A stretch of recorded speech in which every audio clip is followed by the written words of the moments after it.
Dan janganlah engkau qadha hajat di dalam air yang tenang atau di bawah pokok pohon yang berbuah. Walaupun kada parahatan berbuah. Di bawah pohon mangga, di bawah pohon rambutan, di bawah pohon jambu, bawah pohon pisang, jangan. Dilarang. Mun pohonnya kada berbuah, kada apa-apa dikamihi di bawahnya itu.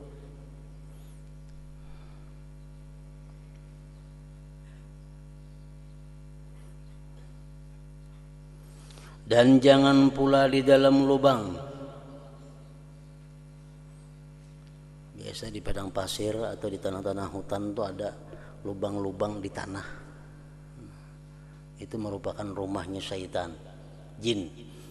Jangan dikamihi situ.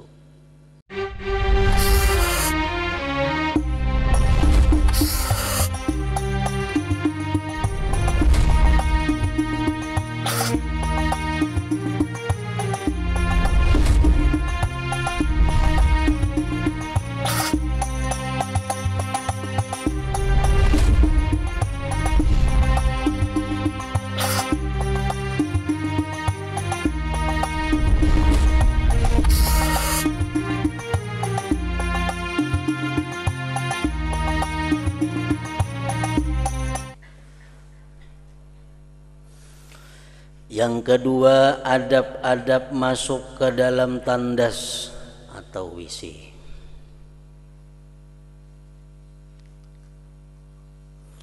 Apabila engkau mau masuk ke dalam tandas untuk menunaikan hajatmu, maka dahulukanlah kakimu yang kiri.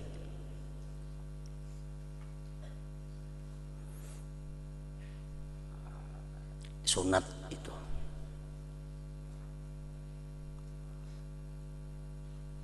Dan hikmahnya adalah membawa kepada hidup kaya.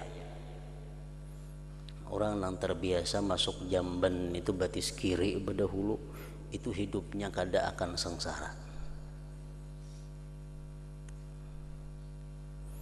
Apabila engkau mau masuk ke dalam jamban tandas untuk menunaikan hajatmu, maka dahulukanlah kakimu yang kiri.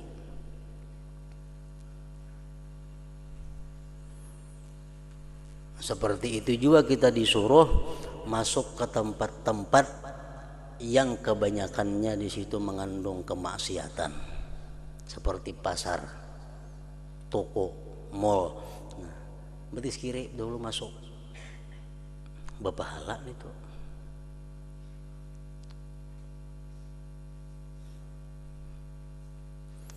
Dan dahulukan pula kakimu yang kanan ketika engkau keluar daripadanya. Pepalingan masjid, pepalingan majelis taklim, pepalingan daripada rumah-rumah ulama. Kalau kita masuk, pepalingannya WC berdahulu batis kanan, karena keluar berdahulu batis kiri. Kalau jamban berdahulu kiri masuk, keluar berdahulu kanan.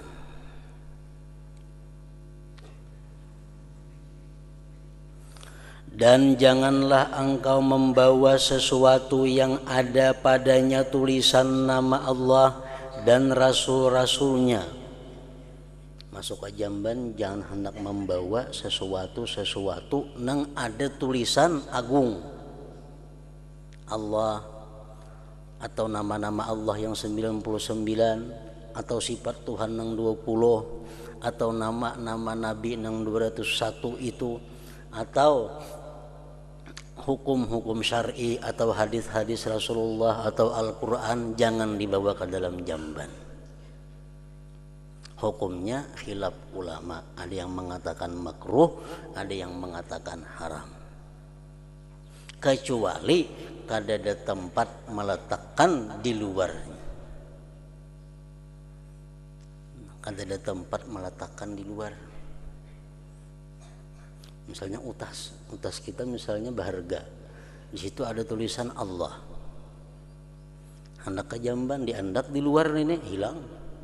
Nah, terpaksa dibawa masuk ke dalam jamban. Nah, itu kada apa-apa. Kalau kada ada alasan, bisa makruh hukumnya, bisa haram.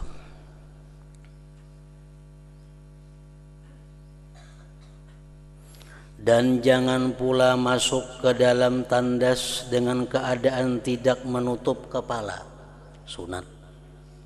Di dalam WC disediakan kupiah khusus WC. Jadi masuk ke jamban berkupiah. Atau tidak berkasut, kada bersandal. Jangan juga, artinya mesti memakai sandal. Dan baca ulihmu ketika hendak masuk ke dalam tandas itu, Bismillah, a'udzubillah minar rijsin najis al-khabithil mukhbis asyaitanir rajim. Artinya dengan nama Allah, aku berlindung dengan Allah daripada kekotoran najis yang keji, yang jahat, lagi suka menyuruh orang lain membuat kejahatan, yaitu syaitan yang terkutuk. Berbeda dengan nang biasa kita baca. Nang biasa kita baca itu sudah cukup aja. Bismillah, Allahumma inni a'udzubika minal khubuthi wal khaba'is. Nah, itu cukup. Cuma di kitab sini nang ini bacaannya, di kitab lain yang macam nang biasa kita itu. Nang penting masuk ke dalam jamban itu, sebelumnya kita masuk, kita berdoa kepada Allah agar dilindungi daripada kejahatan-kejahatan syaitan yang terkutuk. Kenapa? Karena di dalam jamban itu termasuk di antara sekian rumah syaitan. Dalam jamban itu biasanya timbul geritik-geritik hati nang kada baik. Dalam jamban akan timbul godaan-godaan syaitan untuk berbuat maksiat. Nah, supaya terhindar daripada itu, hendaknya kita berbacaan masuk. Bismillah, Allahumma inni a'udzubika minal khubuthi wal khaba'is. Aku berlindung ya Allah dengan Engkau daripada godaan syaitan yang laki-laki ataupun syaitan-syaitan yang perempuan.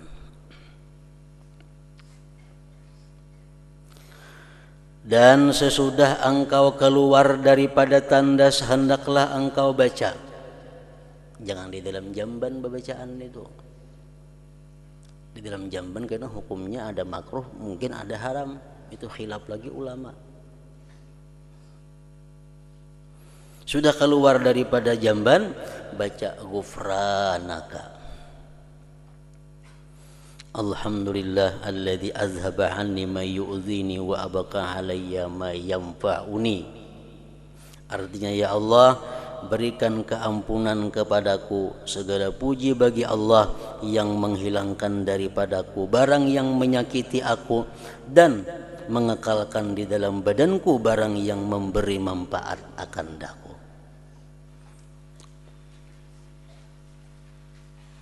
Bacaannya macam itu di kitab sini.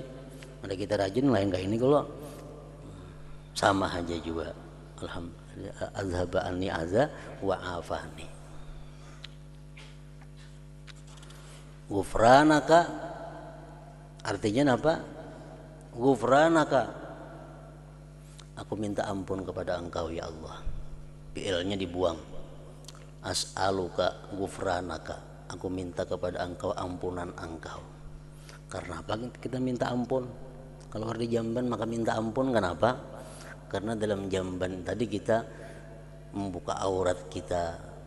Walaupun itu kada berdosa, cuma itu dianggap kita sudah kurang adab dengan Allah Subhanahu wa taala. Lalu kita minta ampun. Nah, ghufranaka, alhamdulillah alladzi azhaba 'annil adza wa 'afani.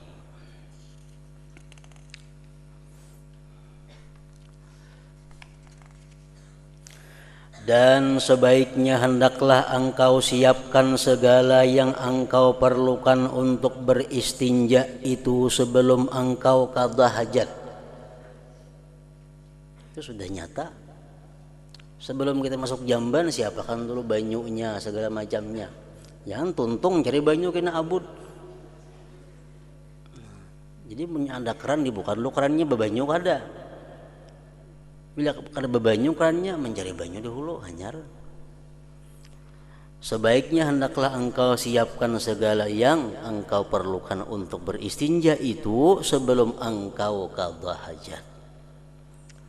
Dan jangan engkau beristinja dengan air di tempat qadha hajat. Nah ini kita kada kau memakai. Amun kita nang bebisi macam kayak nang ada nih. Kenapa? Karena kita bebasuh di tempat di mana kita qadha hajat. Nah otomatis risikonya apa? Tuntung qadha hajat kita mesti basuh separuh awak kaina. Kenapa? Karena jelas sudah ada percikan-percikan najis nang tabulik ka tubuh kita.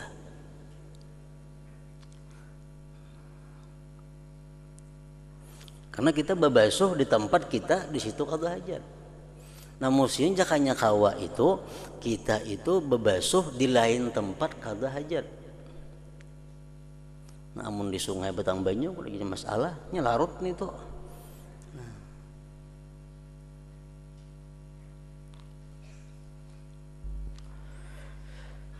Nah jadi amun WC macam kita ini tuntung kita qadha hajat kita kada wani kada bebasuh karena kada aman daripada percikan najis. Dan hendaklah engkau beristibra, melawaskan daripada air kencing dengan cara engkau berdihim-dihim dan melalukan jari di bawah kemaluanmu 3 kali supaya bujur-bujur tiis.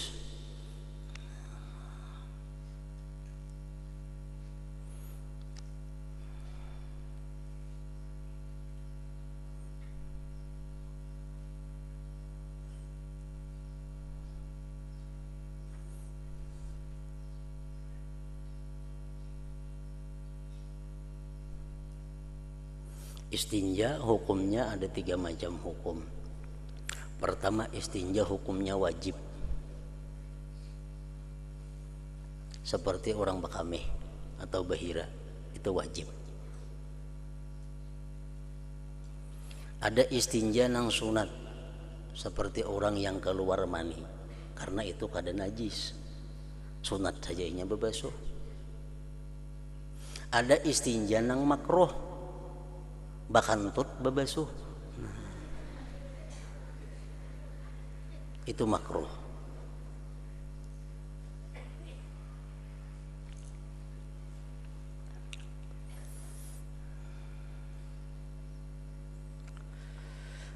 Dan jika engkau mau beristinja sedangkan engkau berada di tengah padang, maka hendaklah engkau mencari tempat yang jauh daripada pandangan orang ramai supaya tidak tercium baunya dan tidak didengar bunyinya. Dan hendaklah engkau menghadap kepada sesuatu yang dapat engkau jadikan dinding di hadapanmu. Dan janganlah engkau membuka auratmu sebelum engkau sampai ke tempat duduk. Dan jangan engkau menghadap ke arah kiblat matahari dan bulan. Dan janganlah pula engkau membelakangkan yang demikian itu. Dan janganlah engkau qadha hajat di dalam air yang tenang. Macam di kolam tuh, bakamis itu kada boleh.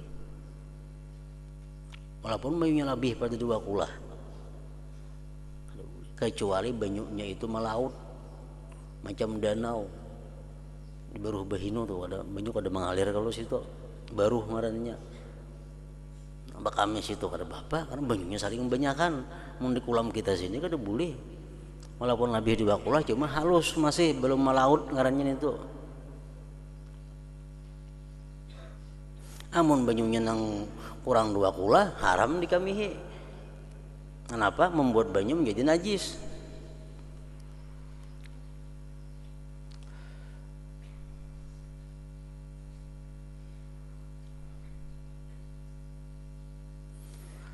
Dan janganlah engkau qadha hajat di dalam air yang tenang atau di bawah pokok pohon yang berbuah.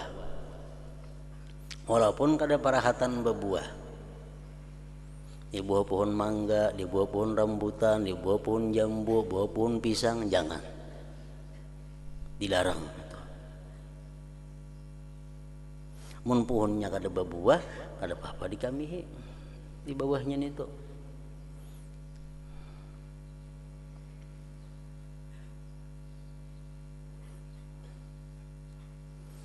Dan jangan pula di dalam lubang.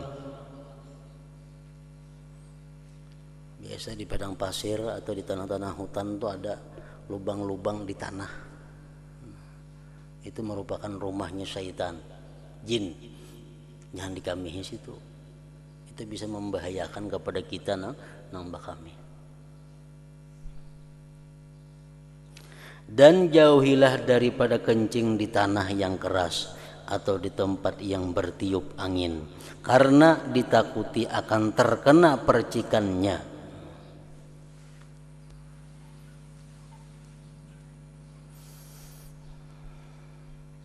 Seperti sabda Rasulullah sallallahu alaihi wasallam, inna ammata azabil qabri minhu, artinya sesungguhnya kebanyakan siksa kubur adalah berpuncak daripadanya, yakni dari sebab tidak berhati-hati dalam bersuci daripada najis.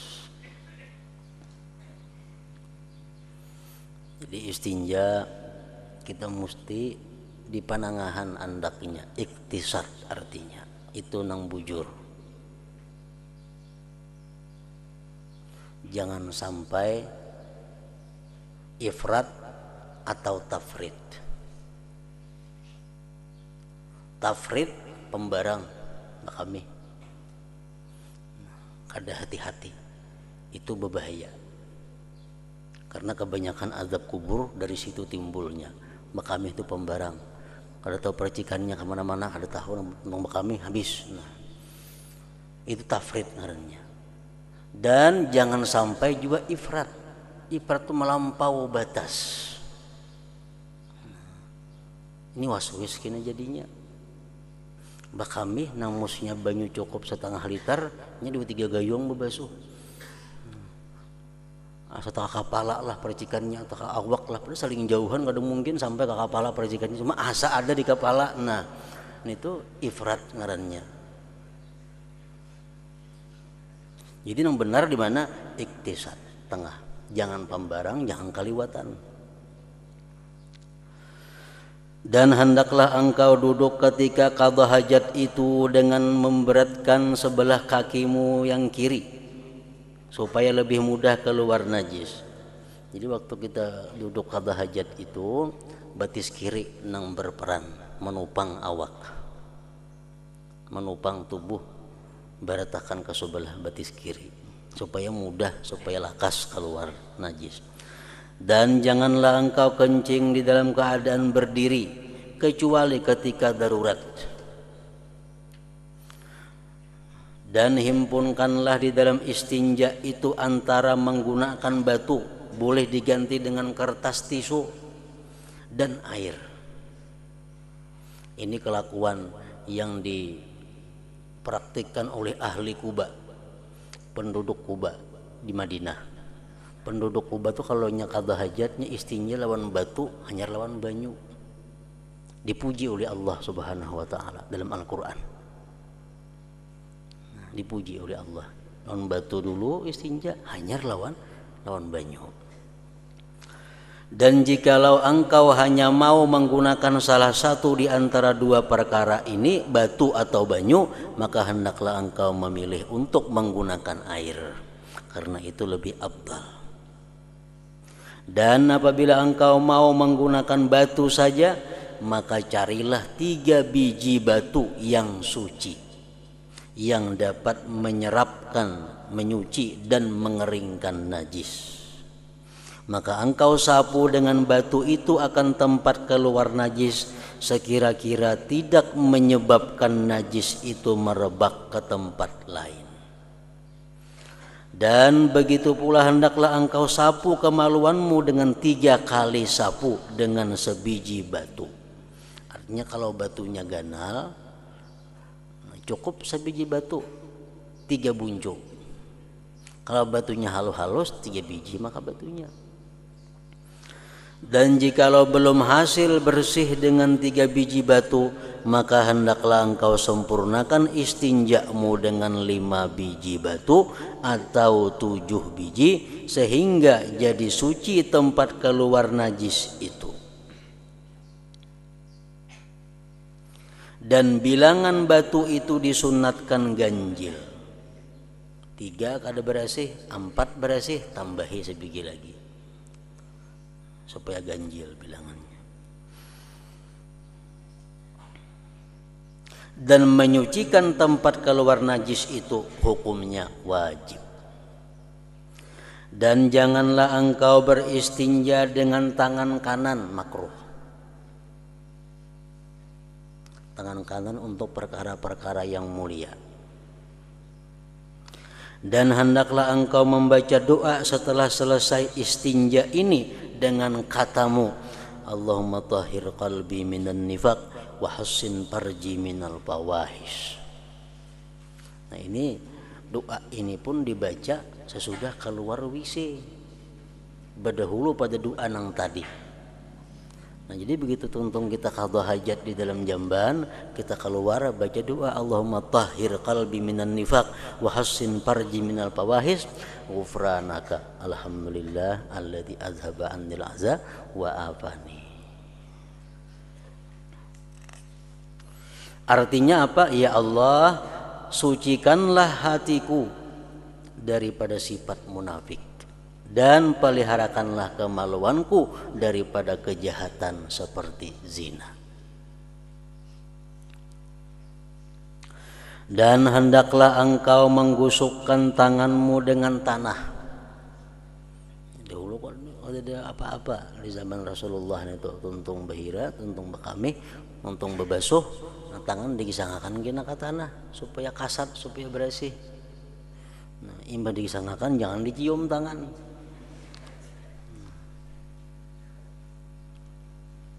Jadi mencium tangan imbah bebasuh itu kada disuruh dan kada dianjurkan. Tuntung bebasuh besabun habis lagi jangan dicium tangan seorang. Dan hendaklah engkau menggusukkan tanganmu dengan tanah atau dinding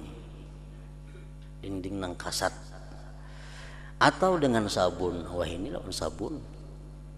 Setelah selesai daripada istinja, kemudian lalu engkau membasuh akan tanganmu itu.